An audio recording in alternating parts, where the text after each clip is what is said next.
All right, Tracey, what you checking on right there? I'm checking on the cheese for the spread. Okay.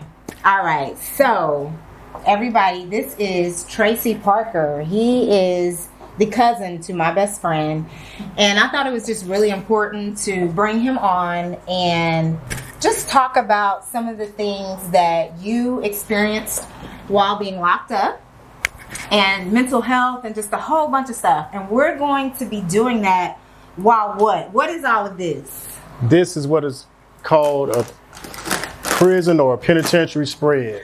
A penitentiary spread. Oh, I've heard about this all my life. So, or the big spread, or do you have any idea where that came from?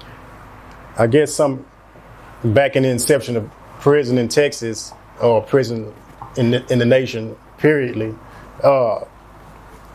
guys put food together that they bought from commissary. Okay. And I guess they just started calling it a spread because they spread it to everybody else that was in there who wanted some. Oh, really? I would have never thought that. Okay, well, that's okay. That's your interpretation, and that's fine. So let's go back and learn a little bit about your life. Tell me how old you are right now. I'm 52 years old. 52. And when did you get locked up? I got locked up in 1994. Okay. And how old were you then? I was 21. All right. So 21, and you're now 52. 52. All right. So that's pretty young. So, well, let's get started on making our stuff, and we can talk as we go. All right. Let's talk about what we got here for the spread. We've got some dill pickles, and some things I had to change up a little bit when I went to go get it because it just wasn't in the store. And another thing to keep in mind is they had microwaves. No. What did y'all cook it in? We cooked it in with a hot pot. Oh, with a hot pot? Yes. Okay, well, we're using the oven today.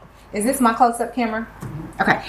We're using the oven today, so there's a little bit of a difference there. So, anyway, we got the pickles. He wanted it to be sour, but it's dill. We got some roast beef. We got some beef summer sausage. Okay, you finish it off and tell me what else we got. We have 2 cans of refried beans. We have some ramen noodle soups that everybody always use in prison. I still eat those, by the way. They're tasty. We have some Fritos in prison. They don't really give us Fritos, so we have what is called corn chips. So this is a luxury. This is a luxury. This would be a luxury. This could get you some extra money if you was to sell them. If you okay. And we have some ranch dressing that we're going to put on top. We have some tortillas that we're going to make like some tortilla rolls. And we have some onions. These onions, I'll cut them up and dice them up and put them in there with the pickles. And then that over there? Oh, we have some jalapeno peppers. Jalapeno peppers. Yeah. Okay. Let's see how good they look. How do you know if they're good or not? Or? Because they look juicy like that. Okay, I'll try. I've always been told the more colorful the vegetable or fruit, the better it is nutrition-wise. Yes. All right. So, let's get started here. I need to check my cheese. Okay, he's going to check the cheese because we needed to melt it. And we tried to keep this as close as to the prison environment as we could as far as utensils and things like that being made. Okay.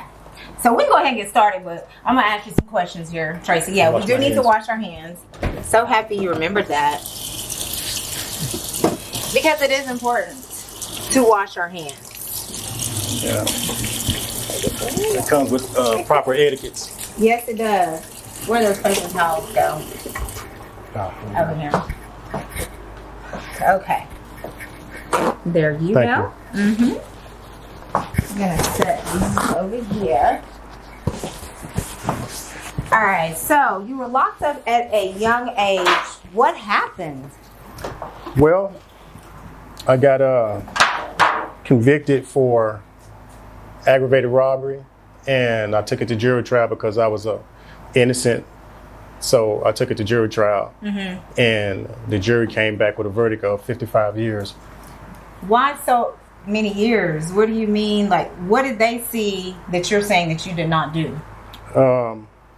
Well, there were accomplice witnesses' testimony, and then they charged me with the law of parties. The law of parties is where if they say that or prove that you did a crime with several other individuals, Okay. then the jury can assess the punishment from 15 years to life. All right.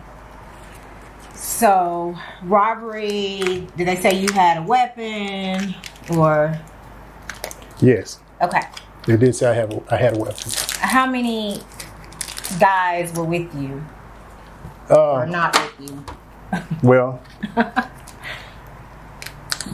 the record shows that there were 3 other guys who participated in the offense. Okay. Did you get the most time? Yes, I did. Can we take the scan off of that, please? Okay. Can I show, this is, Cut it like that. okay, he has to show me, this is also, can be known as a shank Yes. in the penitentiary, and what can happen if you get caught with this? Well, they have a policy, prison policy shows that you can get your privileges taken away from you if you get caught with a weapon. And this right here, being sharp like that, see how it's going through Yeah, it's going straight through. straight through it? Well, that can harm somebody. And if they catch that on you or in your possession, they can take your privileges away from you and lock you up in a cell by yourself. What is that called when you're by yourself? The I've heard of it. Well, it's When it's by yourself and you're solitary or something. solitary like that? confinement. Yeah, solitary confinement. Am I doing this right? Yes, you are. I'm almost okay, scared now, to use right it. there. Okay, then you just peel Okay. this off right here. All right. So, can you explain to me what type of privileges would be taken away? Okay, they have, like I say, this right here. We would buy all of these products off a commissary. They can take your commissary and give you like 120 days restriction of, you can't buy commissary, but you can buy envelopes, stamps, and hygiene. Okay. That's it. They can take your phone privileges for like 60 days where you can't use a phone and call your family. They can take your appliances. Your appliances being your radio, your hot pot, your typewriter, your headphones, and your tablet. All right. They can take those things from you for up to 120 days. Okay. How do things like this infiltrate the prison system? Well, an inmate or an offender can make their own off of things that are in prison. Like, they got rid of the cans and they came with bags because offenders were making shanks out of cans. You can make a shank out of this. All right. Toothbrushes. You can use pencils, ink pens. You can use pretty much anything to make a weapon in there. Yeah. So they can't stop everything from coming in, like commissary. Yeah. But like I said, you can use almost anything to make a weapon in there. Your boots, anything. You can use your radio to hit somebody in the head. Most of the time, inmates or offenders, they use their fan motors because they have to afford us fans in there because it is so hot in TDC. Where were you locked up at? I was locked up on several units Across the state of Texas? across the state of Texas. All right. What is the point of transferring you from place to place? Why do they do that? Okay. The reason why I got transferred from different units is... We can go ahead and start cooking, too. Okay. Sorry. We're gonna get to going on the food, too. I know it's getting really in depth, but yeah, you can just talk while you are... So, I'm just going to cut these down the middle and cut them in half. Okay. And I got transferred from different units first, when you first get there, they put you in what is called, you have to go through intake. Intake deals with when you first get to prison. Mm-hmm. And you go to, they used to call them transfer facilities. Now they're not transfer facilities anymore. Mm-hmm. They're like ID units. Mm-hmm. Okay, so I got sent to, with the crime that I had, got convicted of aggravated robbery, I got sent to a maximum security. Mm-hmm. And the maximum security, it has a SEG, it has a high security over there. Mm-hmm. It has medium custody and minimum custody. I started out on minimum custody, and okay. I was at the Middleton unit, and that was a transfer facility before they changed it. Mm-hmm. So they shipped me from there. You want to try that? Yeah. Make them thick like that. Okay. They shipped me from there.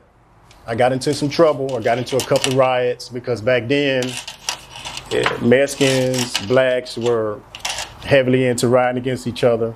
Is that still go on nowadays? Because on some units. I just got out September the 5th. Okay. Of this year. And 2023. Well, it depends on what unit you're at. Now, prison, the units that I've been on, they're more so drug infested. Okay, so it's about who's running the drugs, whether you black, Mexican. But everybody participates. Every nationality, race, creed can participate in the drug trade in today's time, in today's prison system. Go ahead. How is everybody able to participate? You gotta have the leaders, and you everybody. Well, what do you mean? Okay, anybody can just call home and say, "Hey, I need you to send some money on the phone." They say, "I need you to send some money to this guy over here," and this guy over here can give him a quantity of whatever type of drugs he wants, and that'll make him the man for however long he has until he sell out. So, most of the time, is this an inside job? Yes. For things to get in. Unless you have officers bringing it into you. If you have which we call a mule, if the officer's bringing it into you, then you're more so capable of really running the show. But drugs were coming in, now they have what is called spray. You can spray it on paper, and that's how they get it in or work. But I just heard recently that they stopped all snail mail from coming in. You have to send mail to a certain designation, and they check it and check it and check it, and to make sure that they don't have any what is called K2 on it, liquid ice, and you might can get some liquid crack. I don't know, but liquid heroin, I don't know about that either. But in order to get heroin or you can get ice, you can get K2 in if you had an officer. So the officer could bring it in. But now, since they cracked down on the paper, now people would have to go through the officers. So why would an officer want to risk themselves and get involved? If y'all have females in there, is it mostly females doing this for males? Or both? What are they getting out of it? Money. From outsiders that are from they can get it from your family, or they can get it from you. So what's the cost when they get caught? Do they get as many years as you did, or they can get some time for it? I don't know how much time they can get, but they can get some time for it because I guess the system feels like they know better. Yeah. Okay. All right. So all these years you got, and on your case as well was your older brother? No, the next to me, brother. He's younger than you. Yes, he's younger than me. Okay. So how much time did he get? He got 10 years. All right. So you got a lot. Did he take it to trial? Yes, he did. And you did too? Yes, I did. Okay. And this just consisted, did you guys go inside of a home? Or Yeah, it consisted of going inside of a home. Okay. All right. No one died. No one died. All right. So no one died. You got all these years. Okay. Did any? Well, okay. We'll just leave that there. Did you ever see your brother? Yes, I when you did. were locked up? Okay. Yes. Was it a lot of times or? No, just twice. I seen him twice in all that time. All right. How was that meeting? Man, it was like seeing him for the first time, because it was like 5 years the first time, and I was so happy to see him. He was so happy to see me, and he told me, he said, "Hey man, I got this 10 years. They messed up when I went to jury trial, and the evidence that they messed up with, they should have used it at your trial because your trial went first, but they withheld it." And I said, "Yeah." He said, "When I get out, I'm gonna help you get the evidence." And I said, "Okay." So the second time I met up with him, I was, like I said, I was traveling from unit to unit, not just like, but I did like 9 years on one unit, 15 years on one unit, and it breaking down like 5 years here, 2 years here, so like that. But the second time I met him, he was still on the same unit, and he told me that he was going to go through this Christian program in order to make parole. Okay. So he went through that. He made parole and got out. And he got killed in 2015. Houston, he got shot. So. Okay. And were you able to attend his funeral? No, I had aggravated time. So when you have aggravated time, you're not qualified to go and leave the unit like that, or leave or prison, because they feel that you're an escape risk or you're a threat to society. So they wouldn't let me go.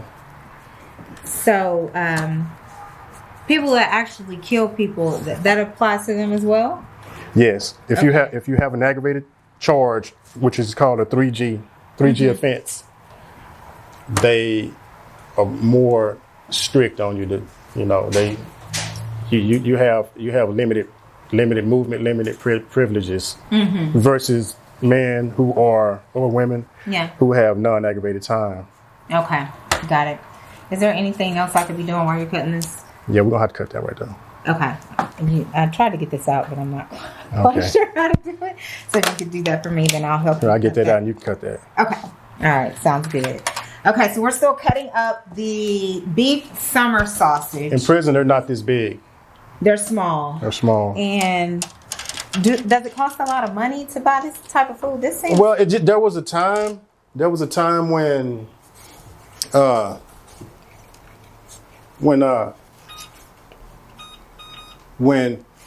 commissary was real cheap. These same soups here used to cost 25 cents for years. 25 cents for years. Now they went up to like, I think 50 cents now. Inflation has made prison prices go up too. All right, got it. So back to you. So fast forward now. Well, not fast forward. I want to know how you knocked down all those days. That's a lot of days to be locked up. No. What the heck were you doing? Well, I work out. I went to school. I got me a few trades under my belt. Good. What trades you got? I have electrical trade. I have acquired a computer drafting and auto mechanics, and that's small engine repair, electrical, AC. And then I like to work, and that was one of my things, is to go to work every day, all day long if I could. What time you get up in the morning? I get up in the morning around about 3 o'clock in the morning. Everybody? If they wanted to. Some people didn't, but the majority of people did, because you have to go to necessities, breakfast. And then some people was in education. They go at like 4 in the morning. People going in to work. You have the kitchen workers. They go in early. You have maintenance. They go in early. And it's just working will keep you or keep an inmate from his mind from being idle and him getting in trouble. That's what working does in there. And is all the work done on the prison grounds, or did y'all travel outside? You have, the special privileges, those are the guys that didn't have aggravated time. Those are the ones who were able to travel outside of the unit. Got it. So those are the ones we see picking up trash? Those are the ones you see picking up trash or going to parks, picking up trash in parks, doing things like that. Okay. Ooh, okay, doing this with the shank. Here, give me that shank. It just takes a little more time than okay, having a I'm gonna need you to cut these pickles up. Okay, I'm gonna cut the pickles up. Pickles and peppers. You have to find something to put them in. Yeah. I'll put them in. Meat got my hands greasy. Alright. Oh, what I like to do, this is how I open my stuff. I tap it and then see, we don't open stuff like that in prison. Everything is bagged. You rip it open. This right here. All right. See if I can. See, voila, magic. See, leave it up to a woman. Everything get done right. Yes. All right. Okay. Where were we? So yeah, they get to travel outside or whatever because they get the privileges. You really didn't, so you had to stay. I had to stay inside of the unit. But they used to have what is called the fields, the whole squad. They call them whole squads, and they would take us out, and they had acres and acres of land, and they'd take us out, and we would have what is called an Aggie, but the older people call them hoes. What your hoe we're going with? Yeah. All right. You're gonna cut these up. All right. Pull your few of those out. Okay. All right, and we would what is called hit on it. What is that? Hitting on it is like they would make us stand in a line. It's about 50 of us, one behind the other, and we would grab the Aggie, and the officer would be on a horse, have his gun, and he has his cowboy hat on. Like the old days. Like the old days, like in the movies. Yes. This is real. And they would make us raise our Aggies up. Somebody would be on the lead row. He's going to chant. Somebody would be on the tail end. So you're really chanting. He's going to chant. This is for real. This is real. And we would get, and the officer on the horse would say, Aggies up. And when he started chanting one, you have to hit the ground on time with each other. Right? And so they're doing that like right now today? Some places. Like Mississippi? No, like in Texas on like units like in Rocheron, Texas. I think they're doing it on Beto. I think they might be doing it on Ferguson. And what are y'all working on? Is it like the railroads or the... No, just in hitting grass, cutting down grass, in the fields. They plant all type of vegetables. They have hog farms. They have cattle farms. They have sunflower farms. All right. No, you can keep talking. They have sunflower. They have all type of agriculture and TDC. What's TDC? The Texas Department of Criminal Justice, or Texas Department of Corrections or Criminal Justice, something like that. And yeah, they have all type of agriculture. Well, on the units that I've been on, all red, Dieball, those are cities. McConnell. Yeah. Dieball. Okay, Dieball. Yeah. McConnell's a unit, always a unit in Wichita Falls. McConnell is in Beeville, Texas. All of the units are named after like men who own that land or men who were in the high echelons of TDC, like the position, wardens, regional directors. Is there such thing as a black warden? Have you ever seen black wardens? Yes, there's quite a few black wardens in TDC. Yes. Do I need more pickles? Yes, you do. Okay. Oh, I want you to. You got to dice them up. Oh my. Dice the pickles up. And there are. I gotta take black this out. Wardens. Yes, there are. Do you think they're more mean than the average? I'll say this warden? about a black warden. What? That system, TDC,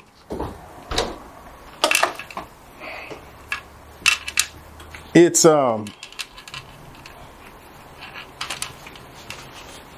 I think we had one black regional director.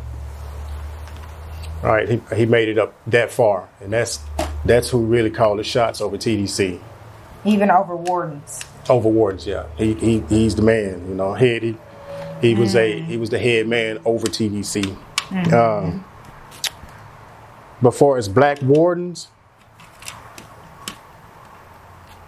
I think they want to see an inmate do right. If you go in front of them and you have all of these disciplinary infractions, and you have poor institutional adjustment, because that's what they want you to do. They want you to adjust. If you have a lot of time, they want you to become docile. Okay. They want you to be a rule follower, basically. Yes, they want you to be a rule follower. They want you to follow the rules. Okay. You know, and if you're not following the rules, the black warden has a job to do, and his job is to make sure that you follow the rules. If you're not following the rules, he's going to dunk you like the white wardens would do. Some wardens are lenient, more lenient than others. You know, you have some wardens that walk around the unit and talk to us inmates. Do you think that makes you guys feel better? Yes, it makes an inmate feel better. It boosts morale. Yeah. But other head wardens, you never see him. And when you do see him, he's just in front of the child hall looking around, and then if somebody comes to try to ask him a question, I'll talk to you later. Send me on I-60. I-60 is what they use. It's a means of communication to the administration. It's a piece of paper that has I-60 at the top, and you write on it your question or your request, and you send it in through the mail, and it gets to the location that you want it to go to. So the warden, they get those I-60s in big numbers every day. From a lot of people. From a lot of inmates. Like complaints. Some asked to be moved from their cell to another cell. Can I get a job? They ask for jobs. Can I get another job? Complaints about an officer. You can file a grievance if you want to complain about the officers. So, have you ever seen any of those be successful? Yeah, mine. A few of mine. Yeah. What was give me one grievance that you had that was successful. Well, I got caught up in a phone case, and what is that? A cell phone. As in, you had one and you weren't supposed to have one. Yes. Okay. And I filed a step 1 that came back denied, and when I filed a step 2, it came back. What were you trying to say? Affirmed. Like, I didn't have this phone, or yes. I'm sorry I had this phone. No. Okay. My complaint was somebody else had the cell phone. Yeah. Right. You tried to act like it was yours. Tried to act like it was mine. Yeah. So further investigation on my step 2 grievance proved that I was right. Okay. And so you got your privileges back? Is that what? Yes, I got all my privileges back. I was at the lowest of the lows. I was G5 behind that, and that's where you come out your cell only 2 hours a day. Do they group all of y'all together so they can kind of know who's a G5 and who's this and who's that? They have what is called a G5 building. It's called close custody. They have a specific building, And every inmate over there is G5. Yes. Okay. All right. All right. Now, chop these up, please. I have to the jalapenos just like that. Just all like right. that. So I've chopped up the pickles with the shank. All right. So I'm gonna keep going, and as I said, we're trying to keep this as close to the environment as we can with what we're doing here. So it's just taking a little longer, and we're talking, so it's going that way. But do the seeds? Do I keep the seeds out? Oh, you can put them in there. Okay, that's gonna make it real spicy. Mm-hmm. Okay, that's what I want. That's what you want. He like it hot. Yes, I love it hot. All right, carrying on. So many years in there. How did you keep your sanity? To be truthful, growing up in the West Dallas projects for a while, for like 13, 14 years of my life, it's the hood and gunshots every day, fights, killings, drugs, all of these things. But even in the midst of those things, we were free. Explain. And who is we? Me, my family, people in general that stayed in the projects. We're free. So you don't have someone telling you, hey, when to use the restroom, when to go eat, when to do this and when to do that. But when you get locked up, some of the same things that happen on the streets happen in TDC, in prison. And the difference is you don't have your freedom with it. Your freedom has been taken. So now you have authority telling you to when to go to sleep, when to use the restroom, when to go eat. And you're going through all of this killing, drugs, and all of these other type of things. It's still going on, rapes and all of these things. So it's just like being in the projects, except now you have no freedom. No freedom. Okay. Now, why do you think, or let me say this, what do you think could make the prison environment better to where it's not that way? Because if it's supposed to be so controlled and, getting you guys supposedly back to be able to get out into society and be a great citizen of America, what could be done better? Why is it still the jungle, basically? Do you think that's human nature? Like that's something we can't escape, or it's truly some flaws going on in the system? I say both. There's flaws, and a person has to want to do better in order to get better. If you have a person that don't want to do right, and all he know and all he want to know and all he want to do is wrong, then you can't change that person. Right. And prison is filled with those type of people. You have Christian programs in there, and they work. I've seen a lot of men turn to Christ and go to church and really, really get it. I've seen a lot of men do it on their own without Christ, without church. They just have some type of change in their heart, and they start doing right. But there's a lot of programs in prison. It's just that inmates have to want to go and implicate themselves in those programs. If they don't, then the programs will just sit there and wither away. You know, that's taxpayers' money. This just went down the drain. Yeah. But okay. you know, the prison officials, they're promoting, hey, take these programs, and they work. You get out of prison, if you exercise what you have acquired in prison for as these programs, your longevity out here you will be successful. Yeah. Yeah. You know, you'll stay out here for a long time, and that's where I'm at. So in state, you have to do day for day type thing, right? Or is that? Well, like I say, if you have aggravated time, you don't get good time. Okay, got you. So back to my question about what kept you sane. I don't know if you answered that for me. Like, what do you think kept you on track and not totally breaking down, or what was it? Family support. All right. Family support.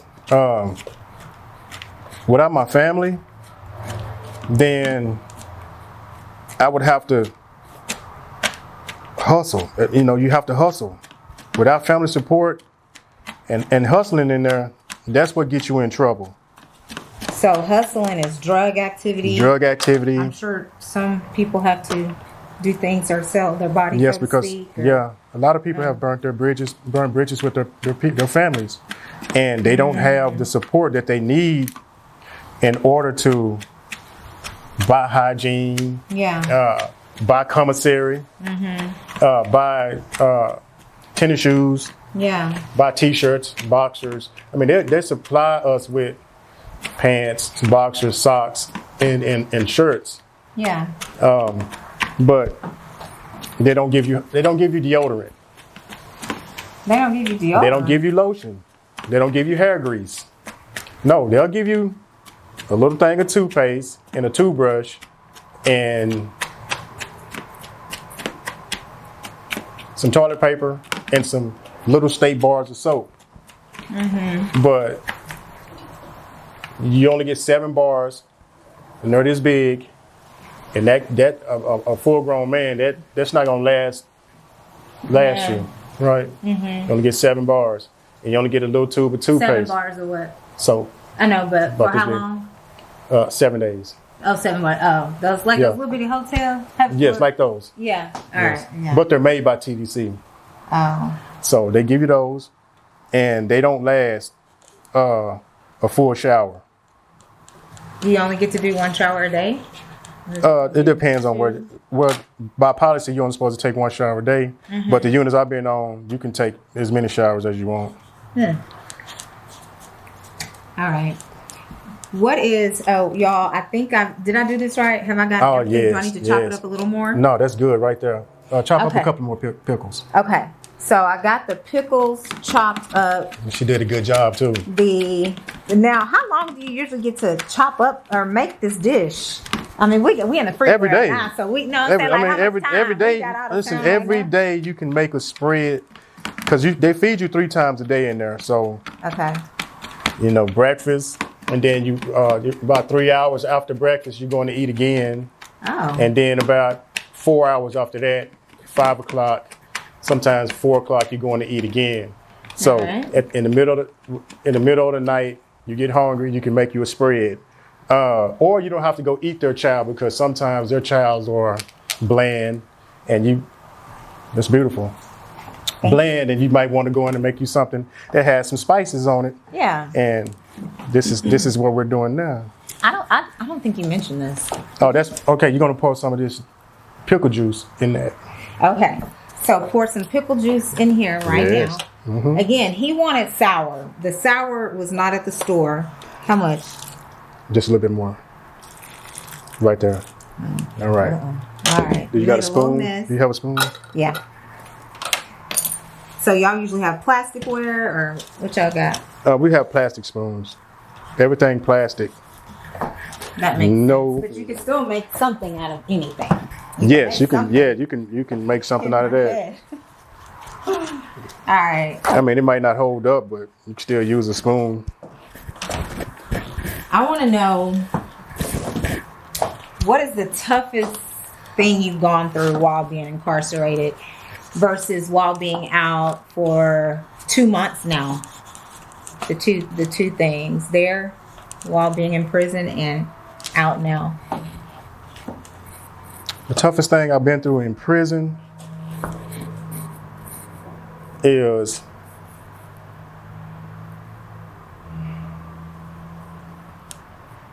being put in SEG and high security. What's SEG? SEG is like if you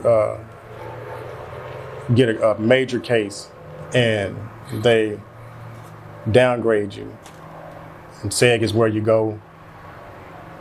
This is this has nothing to do with you while you was locked up. This is something that you did while you were in. Yeah, well, I'm talking about inside the prison. Right. Okay. The toughest thing I went through is SEG. SEG is where I'm in a cell with a cellie, and I can't go outside.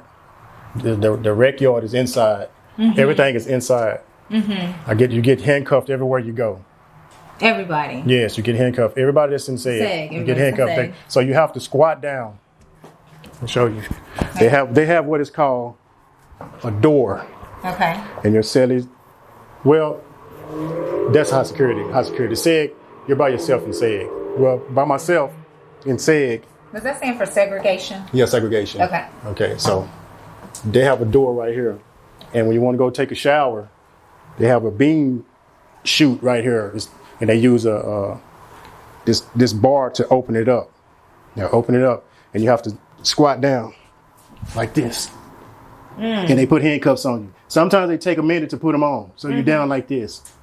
And then you raise up and you have to back up. And they open the door.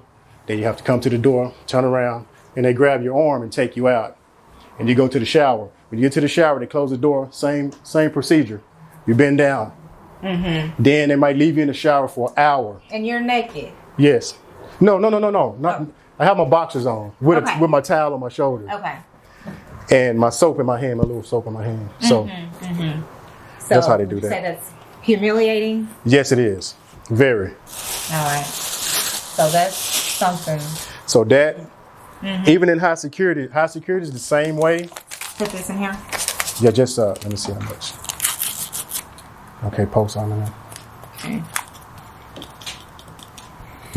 Move that out the way so y'all can see what's going on. Sprinkle. All right, stop. All right. Let me see it. I stirred up. And he specifically asked for orange. Yes. Orange is the best. To me. All right. Stirred up good. Okay, I'm stirring it up real good. This looks like some good pico de gallo. It look like it, don't it? Yeah. Just a little orange going on. All right, now taste a little bit. Okay. Let's see how am I going to do this and be still. Okay, how about I'm going to put it on here. With the juice. No, you know, this is how we do it. How y'all do Just put it in your hand. Okay. Put it in your hand like that. All right. Oh, I'm doing exactly what y'all do.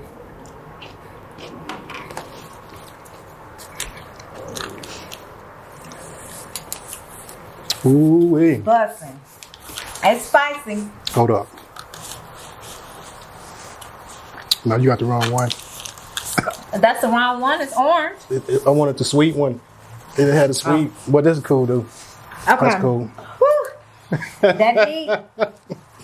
That's all right. Yeah, that's how it goes. Yeah. All right, now let's chop this up. Okay. Heat it on. It's heat, but I like it. You know, a little of my champagne, if I can help it a little bit. It's a little bit. Ooh, hey, man. I can see, though, how you ain't really had the foods No. in there that you had outside, how this is really We got to cut this up.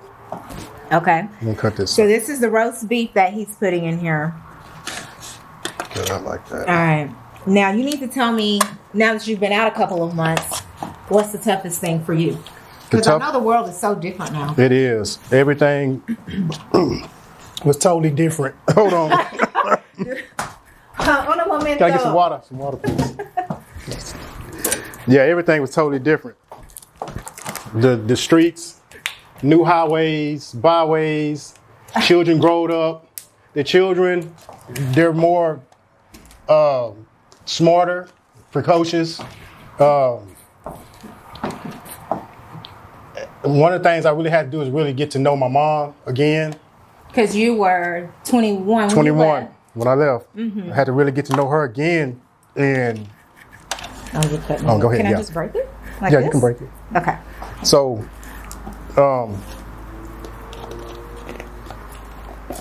So you had to get to know her again. got to get to know her. And a lot of people in there, you know, they try to tell you, hey, man, it's easy out here. It's not easy, you know, especially when you have parole stipulations that prevent you from having certain jobs. You might get a job, but your parole stipulations says that, hey, you can't work there. You know, you might have some NA issues or some AA issues that... Narcotic or alcohol. That's right. What you mean. And so your parole officer will tell you, hey, you can't work at those places. And that's disheartening. It makes you feel, it makes you think that, hey, they're against me, you know, because they're not just gonna come to you. They're not gonna come to you when you go report. They're not gonna say, hey, we have these programs for you here. We have grants for you and all of these things. They're not gonna do that. Reentry is not gonna do that at your parole office. You have to go to them and ask them, inquire about, hey, what do y'all offer reentry? Ask your parole officer, because your parole officer is not going to tell you anything. Hey, I want you to report, pay your fees, and don't piss dirty. That's all they want. Okay. But you have to make an effort in order to get a job and get reentry to help you find an occupation. And it's that what makes it hard. Yeah. Not knowing. That's why the family support is important. Family support is very important. Okay. Yeah. Don't do it like you doing it. Yeah, just cut. Yeah. See, it's a lot easier when you just do it like this, and we don't have to use the shank and all of that stuff. Well, what has been the best thing about being out so far? The best thing is freedom is beautiful.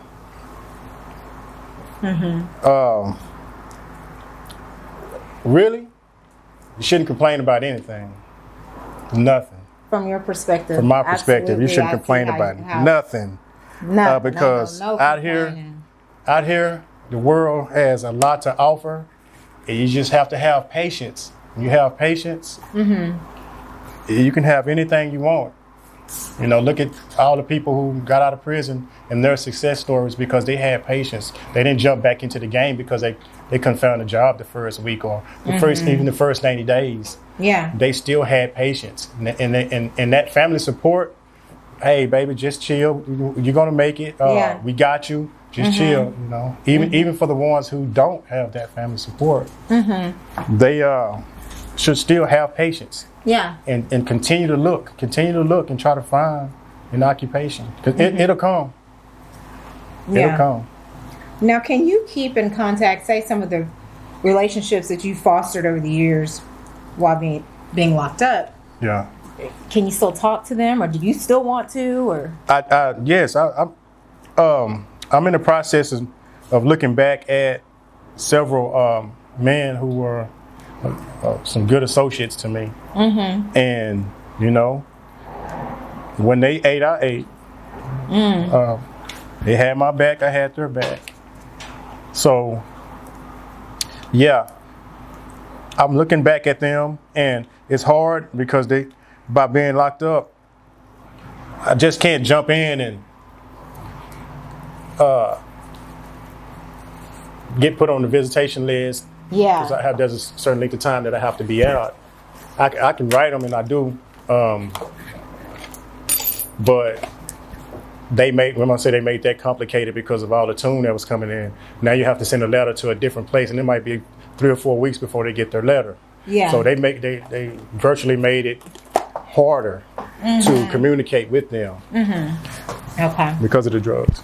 All right. All right. So, yeah, now we finally got this together. I know it's been taking a while, but we've been chopping it up because my goal for this was to really allow people to see into the prison life and see the mindset and things that happen while a person is locked up and while they are out. Sure. Can you tell me, you're on paper now. Yes. Which means that he's on probation. How long are you on paper? I have 25 more years left. All right. 25 years after serving. I'm sorry, my short-term memory so bad. I'm gonna show y'all how we break them up. Okay, yeah. We'll get back to what I was saying here in a second. I'm gonna show y'all how we break them up. And I'm gonna do it too.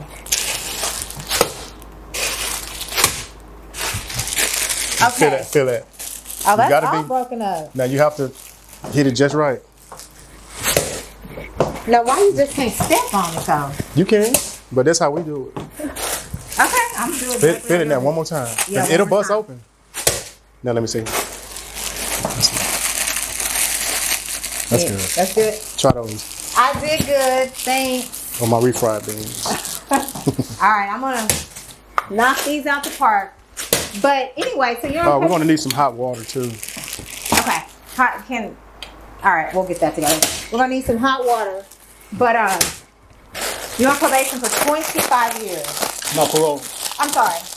Oh, parole. Wait, what's the difference between probation? If you're on probation, that means that most likely you've never been to prison, and probation is the first step that you get in order to keep yourself from going to prison. You accept probation with the terms that you're going to stay out of trouble for a length of time, and if you stay out of trouble for a length of time, you don't go to prison. Okay. If you violate your probation, they might give you 1 or 2 chances to be reinstated. If not, if you commit another crime, then they can give you the time for your probation and some time for the crime that you committed, because you committed a crime and violated the probation. So parole is going to prison and getting out on parole. That's the difference. You've been to prison, you're in prison, and they grant you parole. So what is the 25 years? What does that mean? Well, I got 25 years I have left on my sentence. So you got out early? No, not early. I got out after I completed a certain percentage of my sentence. Okay. So I had to do 50% of 55. Okay. Right? But they made me go over. See, I had to do 27 years in 6 months, but they made me go over because I had to take a program, which was 29 years. Oh my God. Yes. All right. So with all that being said, and everything that you've gone through, the time, do you think it was fair? No. All right. And does that speak for a lot of people in the prison? He's putting some refried beans. Oh, in another. Yeah. Okay. The soup's gonna go on top of these. The soup. Yeah. Normally, I wish we had one more of these. What? Summer sausage? No, 10 thing. This 10 thing. Oh, that was the cheese. Yeah, that's the cheese. I should have waited on that cheese and put it on top. Oh, I can take the cheese out and put it in one of those, and then, we can make it do what it do over here. You gotta work with what you got. Yes. So I'm gonna take the cheese out. I'll tell you what we're gonna do. I'm gonna put the cheese in here. Yeah, that's cool. And then if you need to use that, rinse that out. All right. All right, keep going. So you said no, it wasn't fair. No, because remember I told you, my brother told me, hey, the evidence that got him 10 years, they should have used it at my trial. Yeah. So, by me getting 55 years, it wasn't fair. It wasn't right. I shouldn't have got 55 years. I should have got acquitted. Okay. do you speak to anyone else on the case? Yes, anybody that's in prison and they know that they've been falsely accused, I can empathize with you. Mm-hmm. Don't give up, because hope is real. That's good. And they say there's a loophole in everybody's case, and there is. I truly believe that. It's just that you can't give up. Mm-hmm. Yeah. Okay, so we're going to complete this right here. And by the time we come back, it's going to be the best big spread ever by Tracey Parker. Yes, it is. Okay. Or refried beans, those in a bag, those instant refried beans. Spread it all out. Okay. All right. What's next? Now. Oh, hot water. We need some. Yeah, we hot gotta water. have some real. All right. So we can I open some? I want to. Yeah. Woo!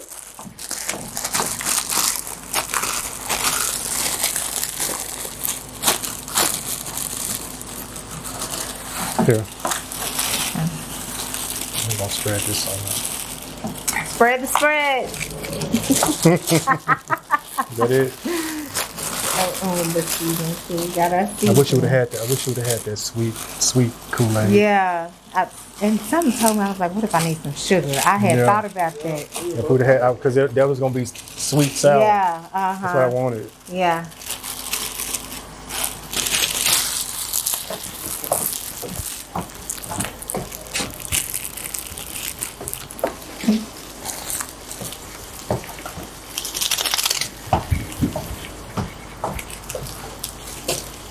All right.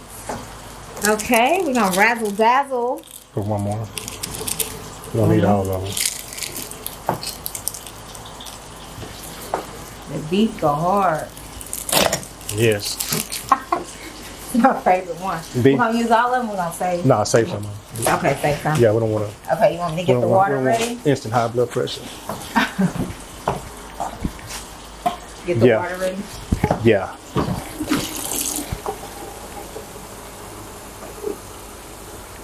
All right, she gonna pour water on this, y'all. All right, pouring some water. I'll get some more. Okay.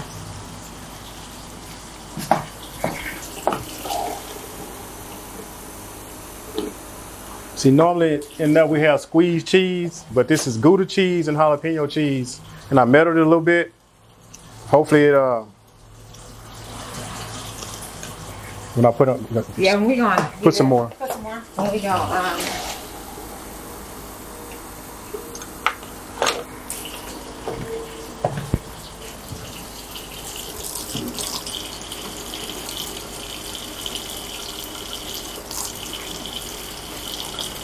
Is that enough?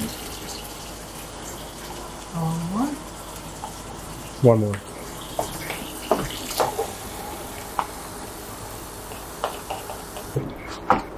Okay. So I'll tell you when to start. Okay. We got just enough water Right there. to let it float like logs in the water A type little thing. bit too much. Give me that cup. Well, he said I put a little too much in there, Yeah, I don't want it to be just too much.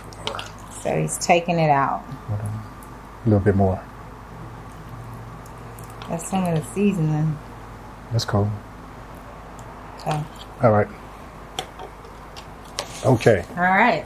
I'm gonna Now put the you meat. We're gonna spread it on top. Whoa, this is looking like I might have to do this for Thanksgiving. No, Thanksgiving no, is just a few no. days away. Don't do it. Don't do it. Don't do it. Why not? Why not? With something else, a crust or something. Don't use soups. It's crust. I mean, refried beans, that's a good crust. So I can get with this.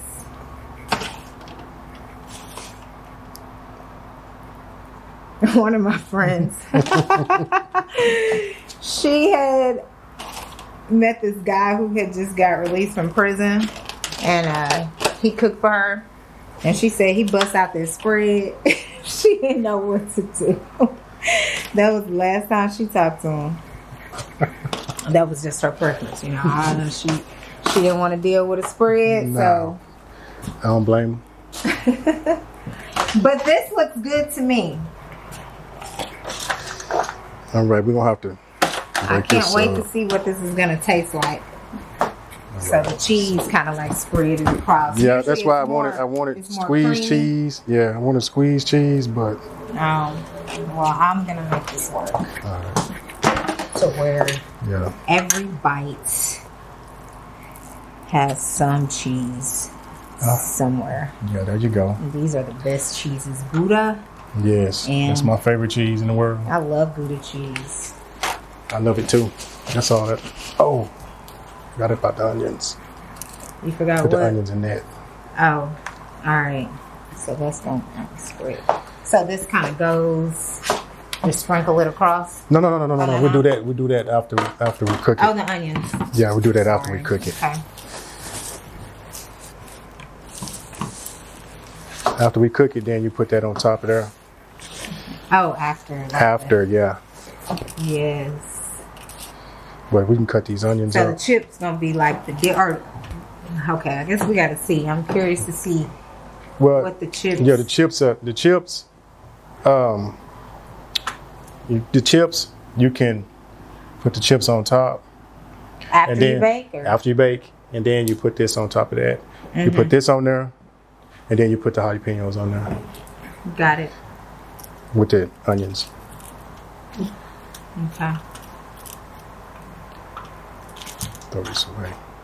And the hot water pots, are these in y'all's rooms or? Yes, they're. We buy those off commissary. And you keep them under your bed? Or? No, we can put them in our locker, or we keep them on our table.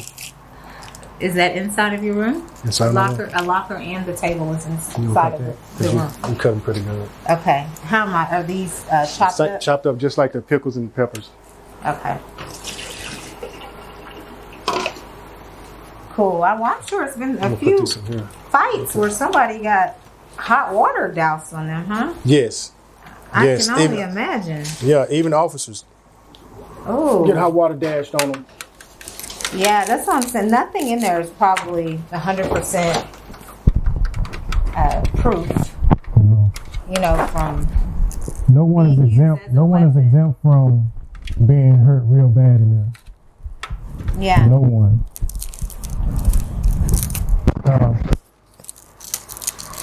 There's killings all the time in there. I can imagine. Has any of your homies or? Yeah. Yeah. Yes. Dang. One of my partners got threw off for 3-row. You know, there's 3 levels. Where cells are from the stairs, and he got threw off 3-row, and he died. What the heck? Yeah. I watched guys commit suicide and jump off 3-row. They just couldn't take it. That's when you lose hope. Yeah. And it's over. It's over. So that part probably isn't talked about much. No, it's not. And where people probably resort to those measures to escape what they're going through. Yeah. You have cutters, people who cut themselves, cut their wrists, cut their legs, cut every inch of their body. And if they're not seen quickly, they'll bleed out. And there have been a lot of people, a lot of inmates who had bled out because they cut themselves and died. Oh my gosh. Yeah. Well, I know your last day. Do they still do the beat you up because they know you're getting out thing? You talking about friends? What you talking about? And I don't know. That's what I heard. Like, if the inmates know you're about to get out, they beat you up before you leave. No. So is that a TV thing, or is that something that did used to happen? I've never seen that happen in TDC. Yeah. Never. Where your friends beat you up. No. Well, I don't think it's it's the friends. I Or think. what? Somebody beat you up because you're no. Yeah, no. So that's fake. Yeah, that's fake. That's not real. Now somebody can hate on you if you're bragging too much about getting out. You got people in there with life sentences, no parole, or people that's got 8-9 years left to go on their sentence. They could plant something on you. You know, I've seen that happen. You've seen that happen? Yes, they'll plant something on you, and get your parole taken, or they'll intentionally get into a fight with you. Yeah. Is that what you were talking about? I think that's what I'm talking about. So, I just didn't realize. Yeah, you can. Like say you got parole. When you get parole, all of the things that you used to do, if you're gambling, on football, if you're gambling, playing dominoes, gambling with them, you're playing homemade cards, and you're gambling with those. Anything that can cause you to lose your parole, you're supposed to cease. Supposed to stop. And if you're still indulging in those things and you're bragging while you're doing it, most of the time, there are guys who gamble, they have a bunch of time. And they will intentionally, because they're not going anywhere. Yeah. So they'll intentionally get into it with you. And there it is. So we'll sit back and be like, that guy's a stewhead because he knows better. Yeah. He has parole. He's supposed to get all the way out the way. And we might go up to him and say, man, you have parole. Say, man, leave us alone, bro. Do you think that sometimes people can become so used to being locked up that there's a fear of going outside and they just not really? Yes. Yeah. Yes. And that happens more so than not. Yeah. That happens more so than not. I've watched it day in and day out. Men in there, they get parole and they do everything in their power to lose it. Yeah, to stay in. To stay in prison. But then they come back and they complain. Man, I hate prison. I really want to get out of here, but I just saw you over there gambling. Yeah. I just saw you over there arguing over the telephone. And you could have got into a fight. Yeah. Man, why did you get into a fight behind that telephone, man? Because I ain't no punk. He just can't take something from me. That phone is going to be there when you leave. And if you ever come back, it's still going to be there. Yeah. Arguing behind a seat. See, they get up in the morning, right? Some guys get up in the morning and you have a day room and they have seats in there. So they will mark their seats. They probably put a book there or a t-shirt there or their personal cup there with their name on it or Dallas Cowboy on there or something to let everybody know, hey, this is my seat. I'm sitting here in front of the TV, and if you get it, you come sit in my seat. When I get there, I'm going to ask you to get up. You don't get up, we're going to thump. We're going to fight. We're going to fight. We're going to fight. And a lot of these guys that do that, they have been granted parole. So they're asking to get into some trouble so they can lose their parole. Why would I mark a seat and I have parole? I'm finna stay up in my cubicle or my cell, listen to the radio, write a letter, write a book, do something that's constructive instead of being down there and getting into it. Yeah. Now that you're out, what are ways that you still feel your mind is incarcerated, even though you're free? I'll tell you one. One night, while I was asleep, I started having dreams that some TDC officers came and got me and locked me back up. So I got up and I ran in the room and I immediately told my mother. And, you know, her being a Christian praying woman, she called my brother, who was a preacher, and they started praying, and I started praying with them. So it's like that, as soon as they started praying and I started praying with them, it went away. Yeah. It's like it just dissipated And I was happy for that, and that's one of the psychological effects that I had in my mind, that hey, they're gonna come and lock me back up. Yeah. That was a fear. And now it's gone. Praise God. Praise God. Hallelujah. At all times. Okay. Do I got enough onions here? Yeah. Or I need some more. I need to put them in here. Y'all, we working it out. We are working it out. We're almost good with Tracey Parker's big spread. We're getting ready for Super Bowl. Dallas Cowboys. How about the boys? This is what we're gonna make when we go to the Super Bowl. No, we're not. No, we're not. People gonna. No, we're not. People gonna be here talking about We need some real free world food. Okay, yeah, we are. Just for Tracey. Yes. We gonna eat the real deal. But I don't need no cowboy haters. Look at this. Look at this. That's that shank.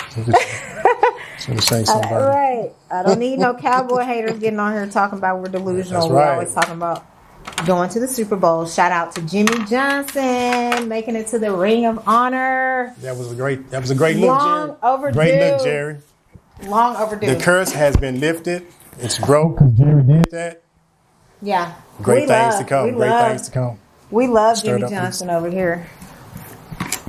Yes, we do. Is it? Yeah, Jimmy Johnson. It's Jimmy Johnson. Sometimes I get him confused. You remember the player that we had that went to the Super Bowl? Like 90, 94. His name was, I think his was Jimmy Jones. Okay, yeah. But anyway, shout out Jimmy Johnson. I know that the Dallas Mavericks had the 3 J's. Jamal Jackson. Jamal and Jason Kidd. Jason Kidd. And Surprise, look who it is. We got Jamal, Jimmy Jackson, and Jason Kidd. That's right. They made a whole commercial out of that one. Yeah. I remember that. I remember that whole commercial. You stirring it up there. That looks good. Okay, yes. I just wish it had that sweet taste. Excellent. It's got that thump, though. It's got that thump. All right.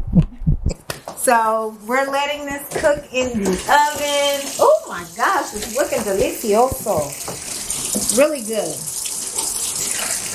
Just cleaning up a little bit as we go. We're going to take a little break. We'll get fat. You will get fat. Yeah. We'll gain some weight. With all of that stuff, right? Yes, all of that cream and sugar in there. Okay, so the big spread by Tracey Parker has come out of the oven. We have, as a base, refried beans, and then we got some noodles on top, some ramen noodles, the beef flavor. We have 5 packs. We did not use all the seasoning because he's concerned about high blood pressure, which is good. I'm not going to use this. We're not going to use the chips? You're going to use it. Tell me why you don't want to use them. Well, we can. You think it's too much? Yeah, it'd be too much. Okay. So that's just another meal we can have. We can have it without the chips or with the chips. Today we're going to have them without the chips. We're going to spread some, now I do this probably in an unorthodox way. I do it like this. I'm going to let you put it on. I want you to make the design. I usually don't. Okay, here we go. Okay, just. All right. I want to go this way. Yeah, there we go. Okay. So this is some ranch dressing. Do I need to go back over? Come back this way. Okay. So, yeah. This looks delicious. Oh my gosh. That's good. Okay. Tortillas? Are we going to use those? I'll put something on top. Unless you don't want, you want it. How about we use this at your own discretion? At your own discretion. All right. So I'm going to try a little without and a little with. I kept the seeds and all the jalapenos, so it is extremely spicy. But I like spice. Some people might not be able to tolerate spice. So, okay. So we're going to make 4 plates today. We have me and Tracey here, and we have our cameraman who's going to eat, and then our BFF who's going to eat too. He's hiding in the corner. She's going to eat too. Let me get another plate. Oh, where did I get those plates? Oh, yes, I forgot. Okay, here it is.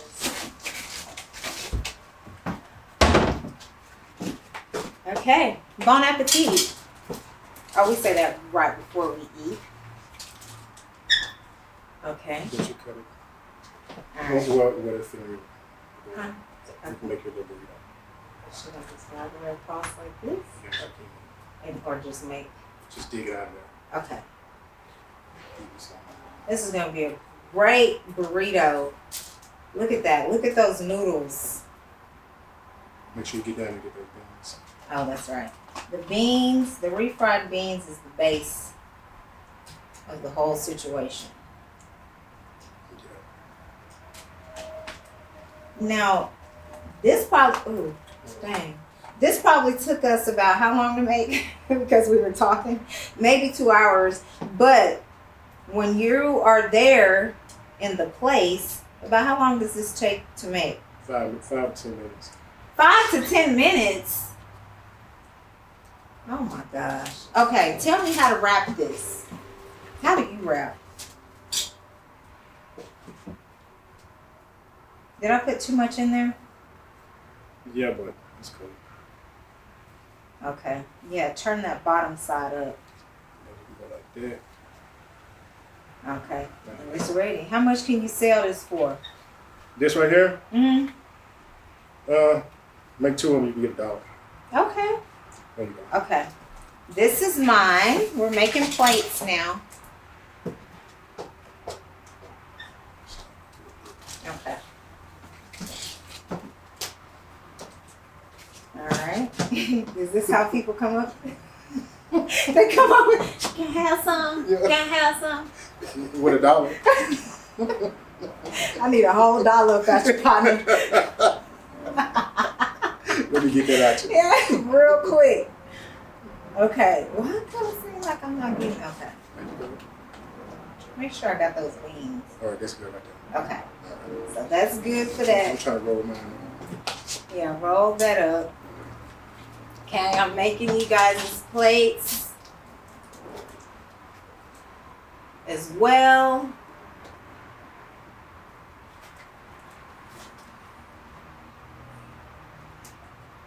Oh, there go them refried beans. There you go.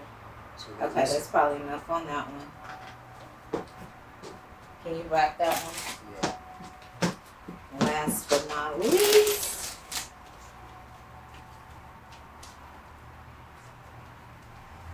So, is there such thing as leftovers?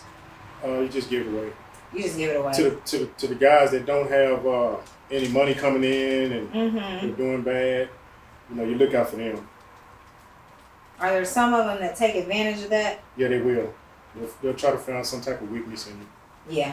They look at it as being weakness, so you have to be able to judge those guys. Mm-hmm. Like, I know he gonna feed me. Yeah, they start to feel entitled. Yeah. Okay, this is mine now. I'm gonna sprinkle up. I'm doing everything. Well, do y'all want some? You want some of this? Yeah, this is spicy. This is It's explosive. like its own, and I just Yeah, put she it on does- top. Well, What you do I can do? open it back up and put it Oh, back. okay. I would. There you All go. right, just a little bit. Whew. It has onions? Yeah. Okay, no, none for me. Okay. I'll just eat some. What you- Oh, this would you like some? You want some? You want some? You want a cake? Yeah. Here, this is his. This is yours and mine, Christian. I don't. That's enough. Well, I'm gonna do it. Okay, yeah, you can do I'm gonna do it. yours. Let me wrap mine back I'm gonna up. do it. I'm gonna eat some of that hot stuff that she made. Oh, y'all, we need to be all taking a bite at the same time. Y'all ready? Yeah. It's yours Oh, right did you here. get the? It's yours right here. And I'm gonna unwrap mine and put some.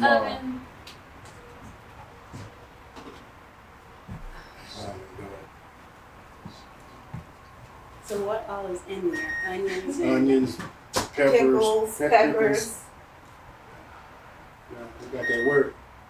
Okay. Oven off. I'll just get yours. That ranch did say that. You did, yeah. I tasted it. You might want to put some more on. Okay. All right, y'all ready?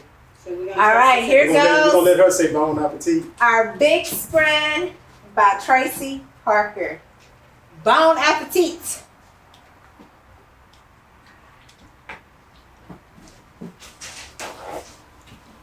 Tastes better than Taco Bell. Otis? I like it. I can do this.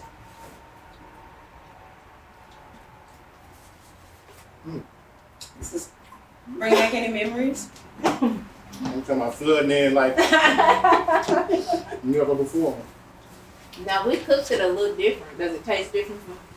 Mm-hmm. Because it's got the oven heat to it. Yeah. That's the difference. Versus just plain water, hot water. Mm-hmm. I mean, this could be on the menu if people didn't, Yeah, it could. like mentally get over it. Is it good for you?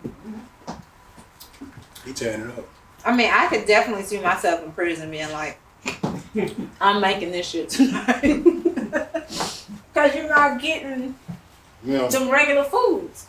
No, seriously. There are dudes in there that are way better than me. They call with it. What have you saying? Say, I'm gonna go to the commissary. What you need me to get? Get this, get that, and they'll make it. Now, how does the chips go with it? You just put the chips on top, and then put the ranch. Okay. How If do the it chips get- stay on there? You just have to roll it up in there. Oh, you put it in the inside? Yeah, you put it on the inside. Put it on top of the spread. Put the ranch on top of the chips. Oh, okay. You put a little more squeezed cheese on there, and you wrap it up, and it gives you that crunchy, Yeah. hot, spicy. And you can taste the soy sauces in there. Mm-hmm. But it's a different taste with the refried beans that they have in there. A totally different taste. Okay.